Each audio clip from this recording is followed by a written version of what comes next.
All right, perfect. As you guys see, this is the third day, and we are in our third room. Apparently, what's your last name? More. Moore. All right, good. I'll get you down. Apparently, Lincoln locks the academic rooms in the evenings now, new policy. And so in the event that that room's locked, we will be somewhere in this area. Just look for me. I kind of stand out just a little bit, so I shouldn't be hard to find. If we're going to have to move somewhere beyond this, I'll send you guys a Canvas message. But good work, everybody, coming to the right place. I really appreciate that.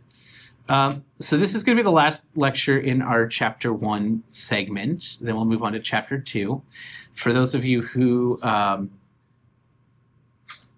waiting for the reading quiz, the reading quiz is going to be for completion this week. It's just going to be a couple of understanding questions.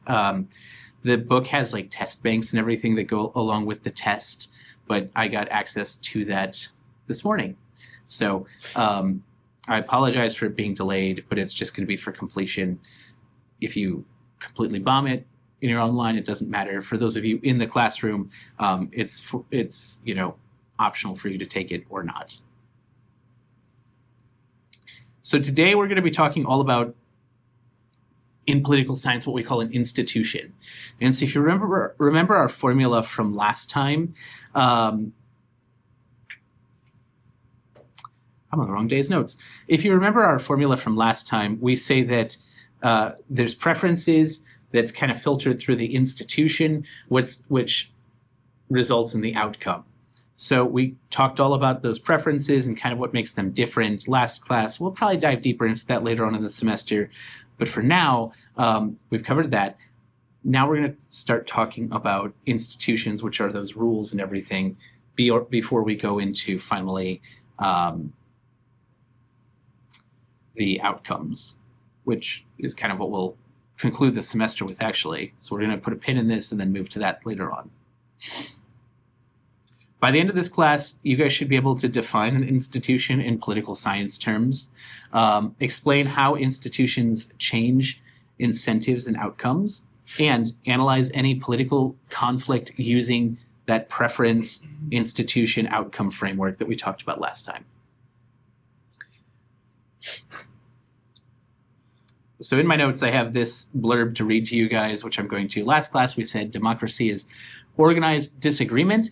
Today, we're going to talk about the organization part of it. So last time we talked about the disagreement part. This time we're talking about how we organize this. That is to say, the rules that turn conflict into decisions.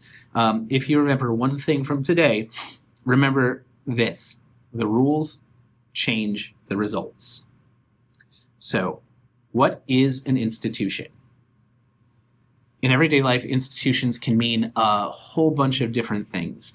We typically, when we are talking about an institution, think about it like a place. So if we are talking about Lincoln University, that's an institution, right? When we talk about an institution, so other examples would be hospitals or maybe even a pharmacy. But in political science terms, it's a lot broader and more powerful. So the definition is an institution is the durable rules and practices that structure behavior and decision making. I'm going to say that again, just so you guys can really get it. It's the durable rules and practices that structure behavior and decision making. So institutions are going to include formal rules, like our Constitution and our laws and our voting rules and things like that. But they're also going to include informal rules. These are going to be norms, traditions, expectations, and unwritten practices. For example, has anybody seen the musical Hamilton? You have, great. Anybody else? Yeah, one, love it. It's pretty historically informative, but also it has really good music. But if you remember the part where George Washington was stepping down and how the king comes back and is like, I never knew that was something somebody could do.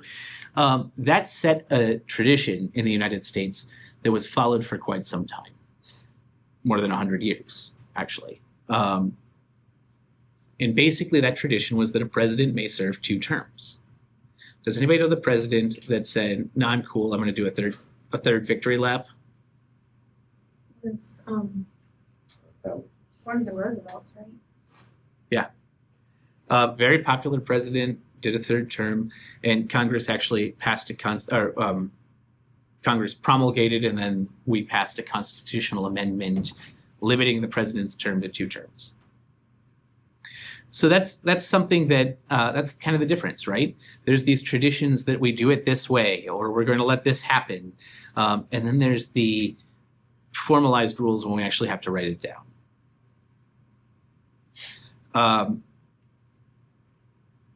I think the United States has a lot fewer of these like political traditions than other places, but a great example that's been coming up in my like TikTok feed lately is stuff with the royal family. There's a whole bunch of like traditions in terms of how Parliament is run and how like the Queen of England is treated, or the king now.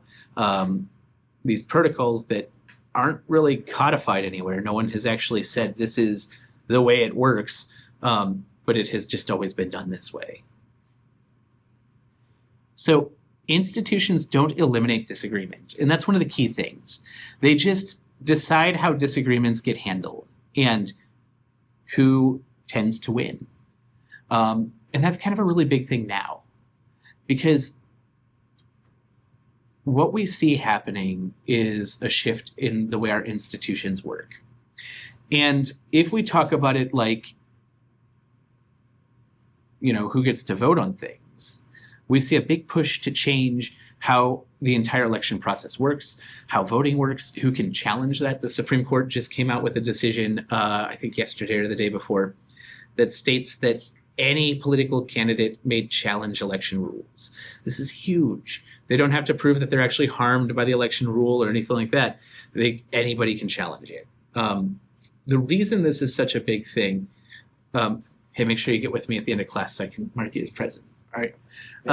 One of the reasons this is such a big thing is because if we can change who people vote for or who gets to vote, we can change the outcome of elections.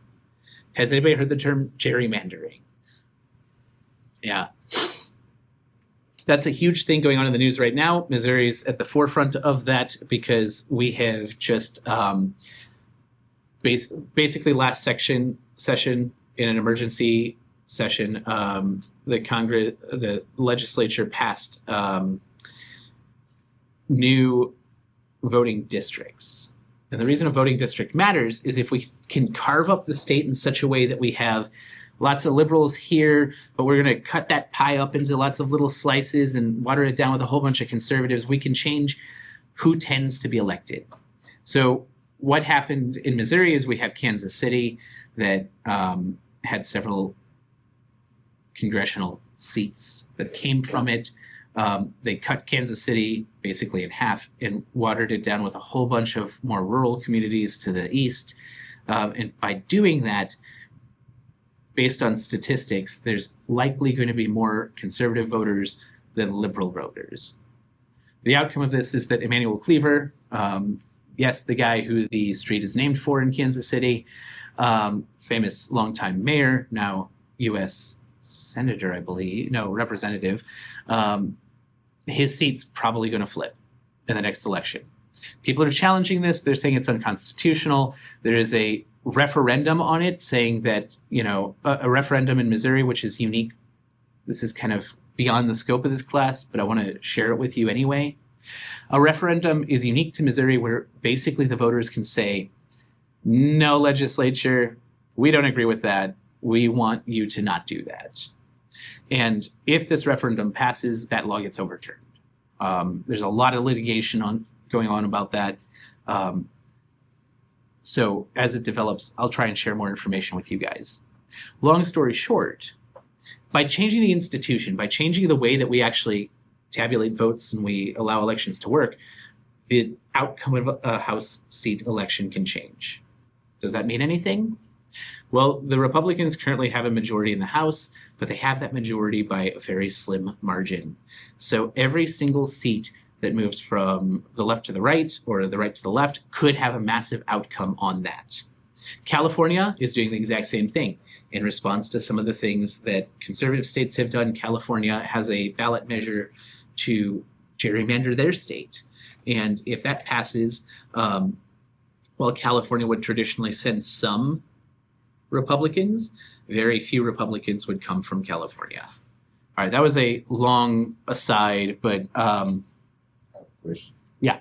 All this would take place like for the midterm elections, yes, all the gerrymandered states. Yep. It's going to be interesting.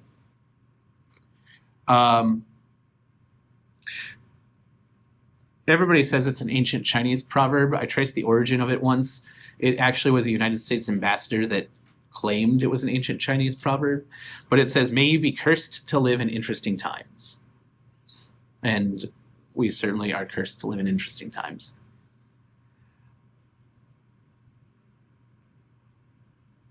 So institutions don't eliminate disagreement. They decide how disagreements get handled, but they can also influence who tends to win. That's one of the key takeaways here. The way we have our rules set up will certainly have an outcome on who ends up being victorious. So quick examples of different institutions. We talked about the very apropos gerrymandering one. But a rule about who can vote changes who politicians listen to. If all of a sudden, well, I mean, take for example this. When women were unable to vote, politicians tended not to listen to women. But when women gained the right to vote, all of a sudden that was a whole new demographic that had to be taken into consideration. So it changes absolutely who's going to be listened to. A rule about how a bill becomes law changes which ideas survive. We can make it more difficult. In Missouri, we have the single subject rule. You can only have one subject to a bill. And so that makes it very complicated to try and do some of these crazy things like the feds do. Does anybody know the term pork barrel? Pork barrel is where you do, great. Pork barrel is where you stick all kinds of things onto a piece of legislation that's going to pass so you can get things through. Maybe, we want a federal grant to build a community pool in Cole County. Well, if we stick that on the Make America Great Again bill, maybe it goes through without anybody challenging it. 3, a rule about courts changing what rights mean in practice. That's a huge one. And we will definitely talk about that when we get to civil rights and liberties. And then finally, a norm like we concede elections changes whether conflicts stay peaceful. This is a big thing. What if we have a president who says, "No, I definitely won, I'm not leaving"? We've never had that happen before, in that a president hasn't left, but that's the norm. We always have a peaceful transfer of power. If we don't have that, what happens?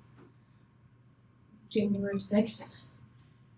Well, and that's why I doubled down on we've never had a president who refused to leave office. We've certainly we've seen the evidence of kind of where we go from that, but what happens when we have a clear victor and somebody saying, "Hell no, I won't go"? We don't know. We don't want to know. It's probably not going to be good, whatever it is. So part 2.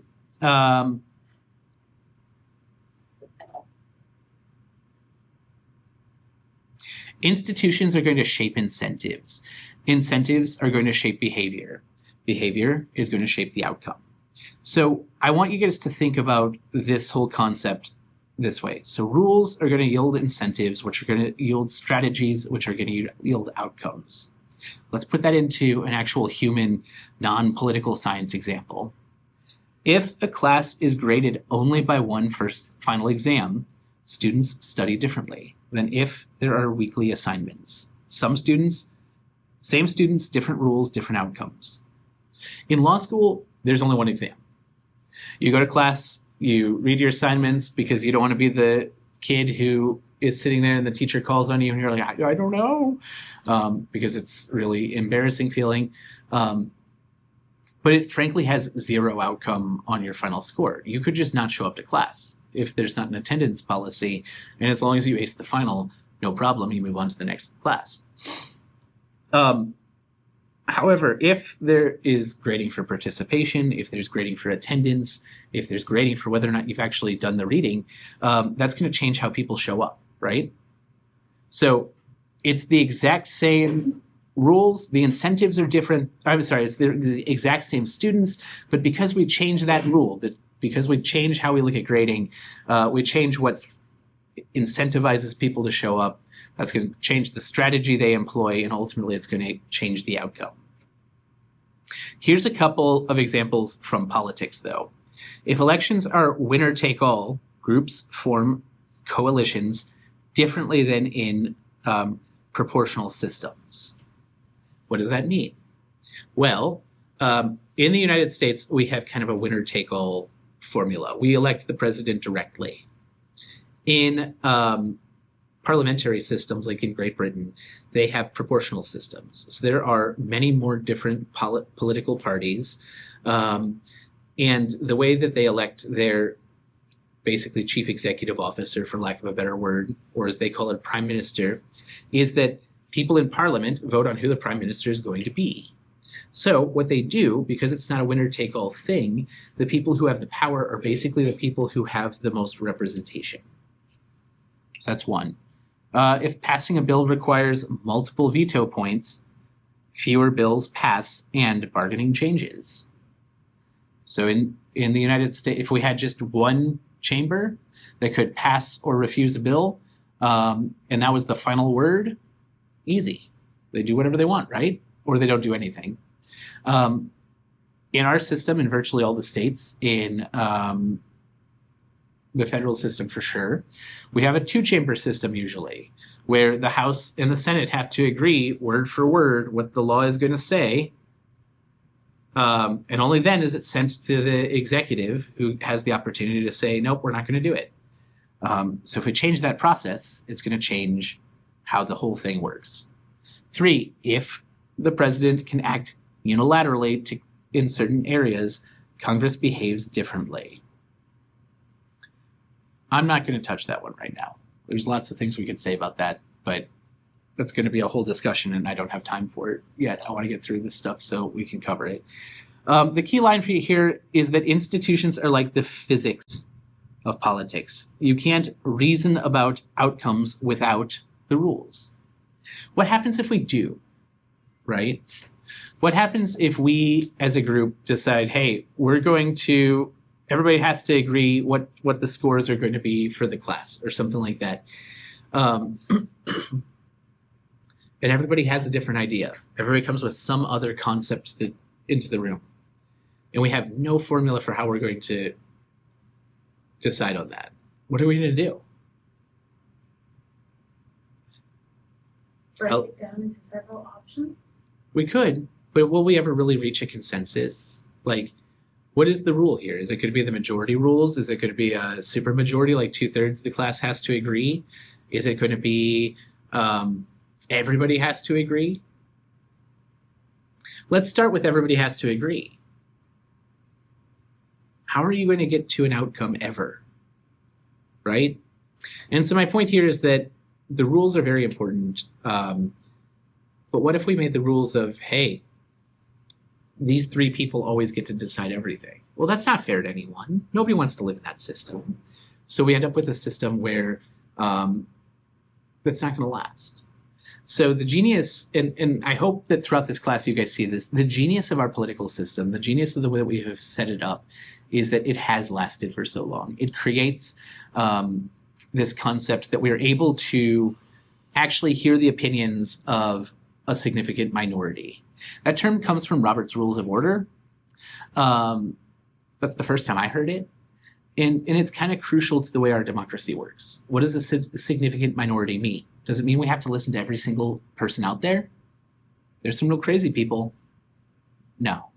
It means that if they have enough people to say, hey, we should do it this way, that we can't silence them in that political discourse. When it comes to like committees, everybody gets to have their voice. They can limit it to some extent, like, hey, you get 2 minutes to talk. But everybody gets to participate. All ideas get to be heard. So let's talk about the differences really quick between preferences, institutions, and outcomes. We've talked about this 3-layer model a lot already, but most political arguments sound like preferences. I want X or I oppose Y.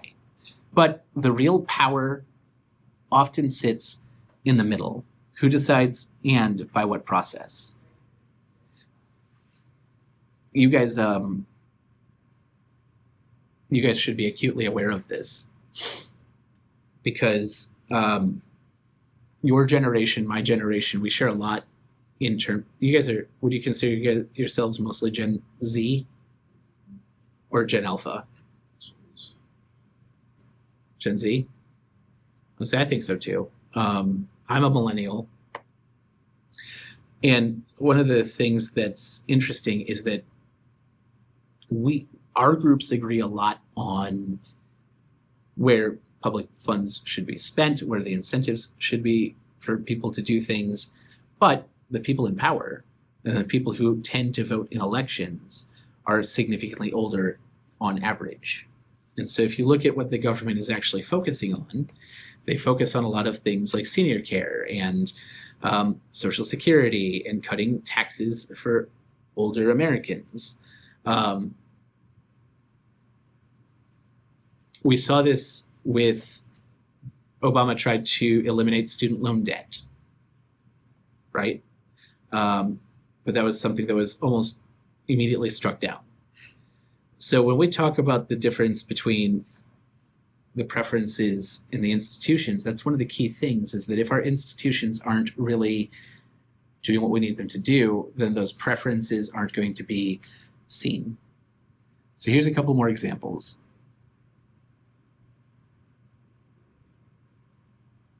Well, we talked about that one already. It's just, if we go to the voting rights issue again, we could have the same public opinion, but with different voting rules, we have different winners of elections.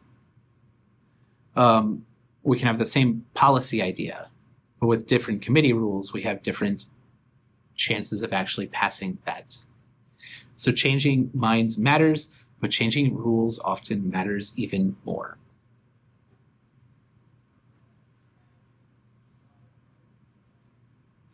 All right, let's jump into a discussion because I've been talking a lot. And it's your guys' turn.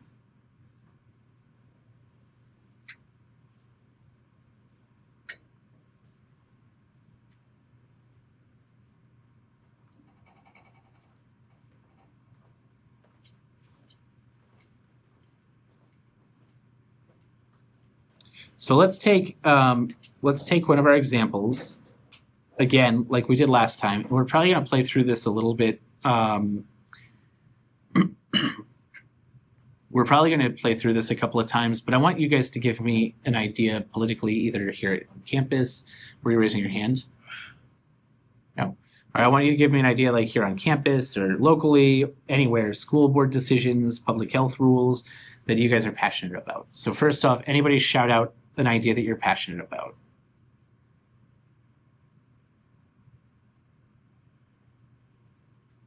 Something new, or is already? Yeah, something new. Or something that's already been decided. I don't care. Just something you want to talk about today.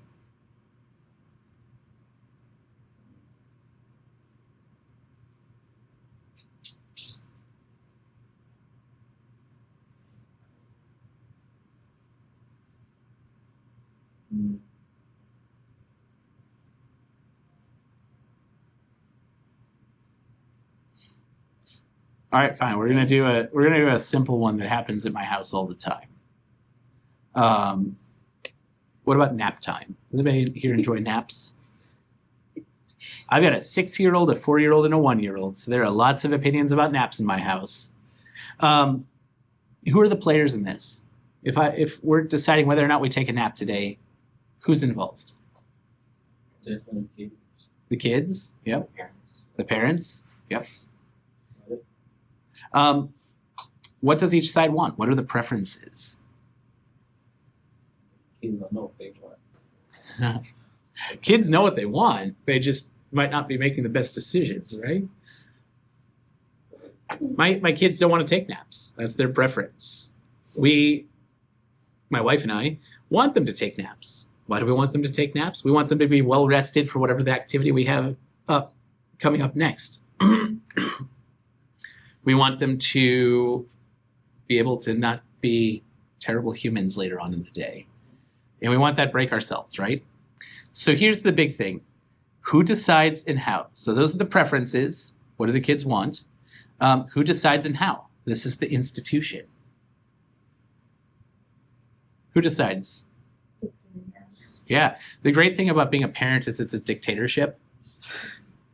Typically, I mean, they think that it's a democracy sometimes, but it is definitely a benevolent dictatorship. So what's the likely outcome in this scenario? That they're probably going to take naps. Yeah, they're probably going to take naps. So we can break a lot of things anytime there's a disagreement down into this kind of formula, right? If we talk about if as a class we decide after class we're going to go to breakfast, where are we going to go? First Watch, IHOP, or Perkins. Those are the three breakfast restaurants I know of right now. What are we going to do? What are the preferences?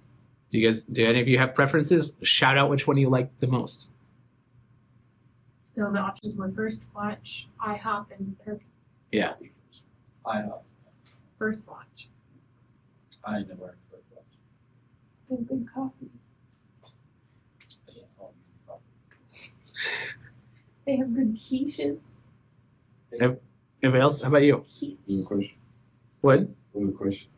IHOP, Perkins, or First Watch? IHOP, Should I add Waffle? First Watch. First Watch, IHOP. So You just have to pick one. I don't really let's care. just say first one. First Watch. How about you? First Watch. First Watch. Have I heard? Is there anybody I missed? All right. So now we get to the institution, right? Because how are we going to decide who actually wins this? Well, we could just say it's a dictatorship, like my family. In which case we're going to go to IHOP because I just decided, right? Or First Watch because I said okay. We could say we're going to do a true democracy, right? And in that case, we'll go by whoever wins. We could have a republic. What were you? You were IHOP? Yeah. So he's going to be the representative of this side, and you were First Watch. You're going to be the representative of this side. So if you guys are voting, what are you voting for? First Watch. And you're voting for IHOP, right? Yeah. Well, the outcome's different. It's a split. That sucks for everybody. We're going to end up at the school cafeteria. So, by changing the way we actually do this, we're going to change what that outcome is. Is that surprising to anybody? Is anybody thinking like, man, that doesn't seem fair that we can just kind of change the formula to get different results? Stick to 50, or just stick to one or the other. I can see if it's a straight tie or, matters are close. But if it's an obvious, like 70-30, then the person who says maybe we should choose a different path probably don't agree with the 70 and wants to be on the 30 side. Yeah. Like twist it around. And if most likely somebody with power who doesn't agree with something, but still wants it to look political and really it's personal. It's not supposed to be personal and stuff like political. It's supposed to be, it's actually supposed to be a straight set. Obvious, like one way to do something and not changing it around personal reasons. That point is not political. Exactly. Anybody else feel like this is kind of nuts that we can completely change our breakfast destination just by changing the rule?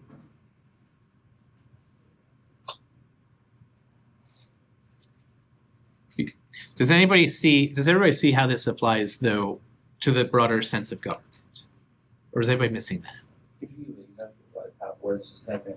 Oh, I can give you an example of how it's happening right now. Yeah, thank you. Missouri did two things that really made the legislature mad by ballot initiative. First, they legalized marijuana. Recreational use marijuana was a ballot measure, and now you can just go pick some up. Second, in Missouri, there's a constitutional right to an abortion because, again, by a ballot measure, it happened. The legislature really doesn't like this because I have heard all kinds of arguments from the out-of-state money came in and tricked Missourians to doing these things that they didn't really want to do, to we're the legislature, we have the right to make the laws and nobody else. That was something I heard in a committee meeting, well, I guess on the House or Senate floor last year. So Missouri is trying to get rid of something called the initiative petition. They tried and failed last year. They're trying again this year. An initiative petition is where the citizens of the state can get together and say, we want this to be in our Constitution, or we want this to be a law. Like a healthy protest. Like what? The legislative branch in general. I'm sorry. You were saying something about like a healthy protest or something. Yeah, kind of like a healthy protest, but if you've ever gone to the grocery store and there's people out there being like, hey, will you sign this petition for X? Mm-hmm. It's not just like a meritless petition typically in Missouri. It's actually, if they get enough signatures, it becomes law. Or it goes on the ballot to have a vote to become law. And because they don't want the people to be able to do that, and there's some good arguments for that, like it doesn't make sense that to put something on the ballot to change our Constitution, we can just do that all the time. There's some weird things in there. Like, there's a right to farm in the state of Missouri. There's a constitutional amendment that deals with puppy mills. Like, these aren't things that typically belong in the Constitution from an organizational standpoint.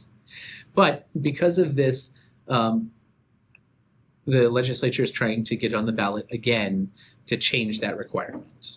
So if they do that, if they put it on the ballot, what they can do at that point is make it so that either the initiative petition is really hard to do, you need many more signatures from many more areas, or get rid of it altogether. So the only way to pass a law or to amend the Constitution is through the legislature. So how does this happen in real life? There's lots of examples. Another example is we talked last time or the first class about the filibuster. And this is where a senator can stand up and be like, hey, I don't like this bill, so I'm going to talk for like 2 hours about it or 2 days. And eventually they give up and they drop the bill, right? To get around that, the Senate has toyed with what they call the nuclear option, which is to limit the filibuster. And so basically, the Democrats don't have enough members of the Senate to defeat a bill. And so when there are really objectionable things that come up, they will filibuster it. But the Republicans could exercise this nuclear option. It's a simple majority vote, and change the Senate rules. If they change the Senate rules to get rid of the filibuster, then the Democrats couldn't hold things up in Congress. On the flip side, if that rule's been changed, or if the Democrats later, when they have a majority, change it, then that would destroy the filibuster whenever the balance of power shifts. So does that show you kind of how those rules have an impact on the outcome?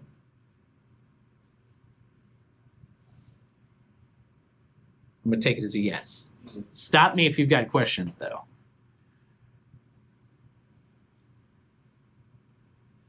All right. So we talked a little bit about formal versus informal rules. Some of the most important institutions aren't actually written down. We talked about the peaceful transfer of power or concession as the norm. There are norms about how courts are treated. So typically courts are given deference. They're supposed to be apolitical, meaning they're not making their decisions for political reasons. There's norms about legislative bargaining and about how the media is going to behave. So when we talk about informal rules versus formal rules, it's important to kind of stress that both of them are going to have outcomes, or both of them are going to have influences on the outcome.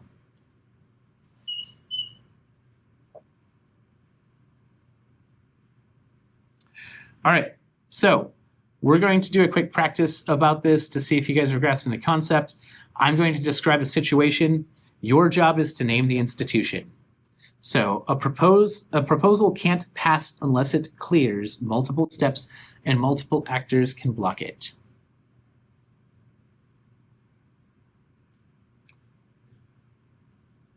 Is this an institution? Formal versus informal?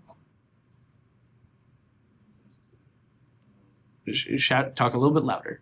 I think you got it, but I can't hear you. Yeah, so for me,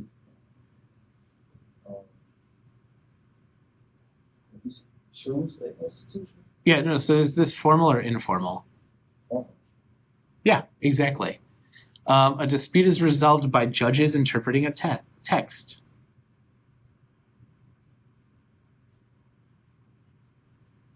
And so a text. You said it again?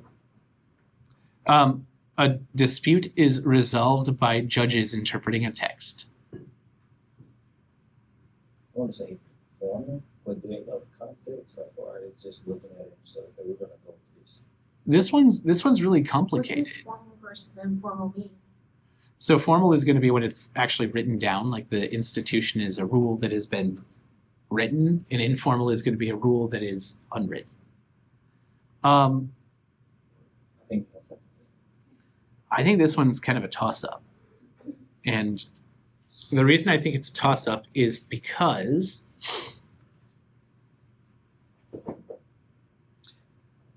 a lot of the way our courts make decisions are written down, but there becomes that, I like to call it the last mile. Are you guys familiar with what the last mile is with like delivery? If you order a package from Amazon, it might take a cargo ship to cross the ocean. It might go on a giant truck to get to a warehouse, and then it might go on a smaller truck to a regional distribution center. But then that like step from the distribution center to your house is called the last mile. It's that very end component of it. And maybe it's a big UPS truck. Maybe it's the post service. Maybe it's one of the Amazon vans we've been seeing around. The point is that there always becomes that point, which is kind of the fungible area. The hardest part is that last mile. And similarly, when it comes to judges making decisions, at some point we get to a place where that judge has to kind of go beyond what has already been written to get to the outcome. So I think it's kind of a weird combination of both. So 3, leaders follow an unwritten expectation that keeps conflict peaceful. That should be really easy, right? Informal, yeah. All right, so this is what political analysis looks like. We're going to identify the rule, then practice, then the behavior.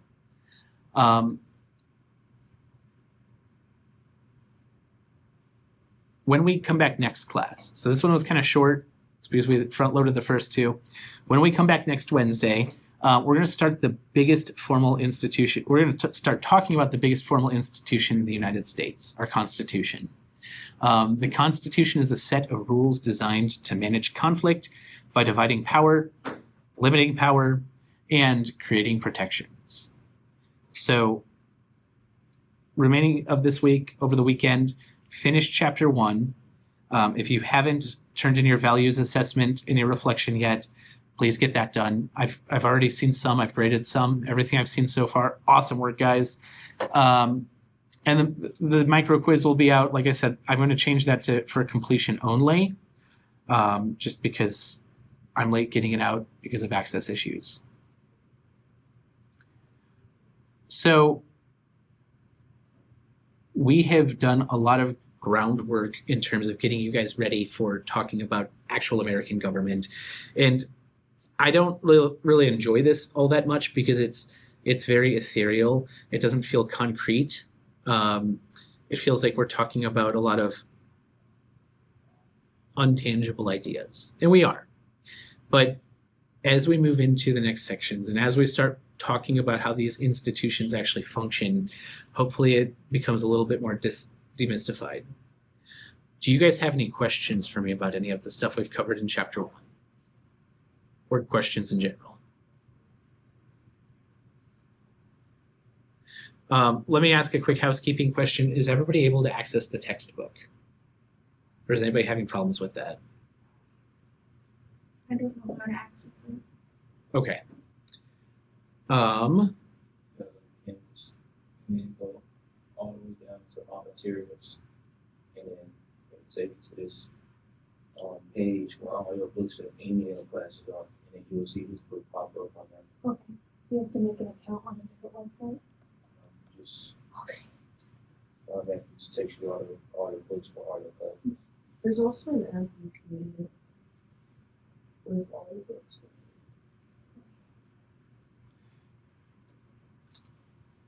Yeah, so I would show you. I'm going to try and see if it'll work, but I'm not set up in the system right yet. And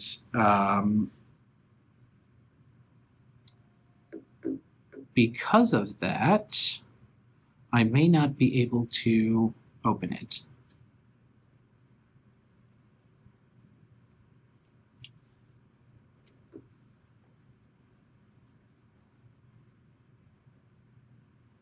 Nope, I can't open it, but that is, my understanding is that's exactly what you do. You're going to go into Canvas, go down to My Materials, and there will be all your textbooks.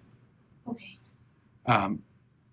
If you have any problems, please contact me, although I don't really know how to help you, but I will find out who to refer you to if you guys still can't get onto your books. And what's due Wednesday again? You're online on Canvas, there's a reflection assignment, and you're going to go out, you're going to take a 16-question survey to see what your political affiliation is, kind of where you lean right now. And you're going to write a short reflection, 200 to 300 words. And that's what's due Sunday night. And then by Wednesday, I hope you start reading chapter 2 or have gotten pretty far into chapter 2. But if you haven't been able to do that, that's fine too. You know, there's a lot of grace in the beginning of the semester as everybody gets up to speed. All right. Any other questions, guys? My attendance be updated. If you came in late, come chat with me. If you're seeing absence, come chat with me. So come chat with me in a second. But yes, I'll update in just a second. All right. Any other questions?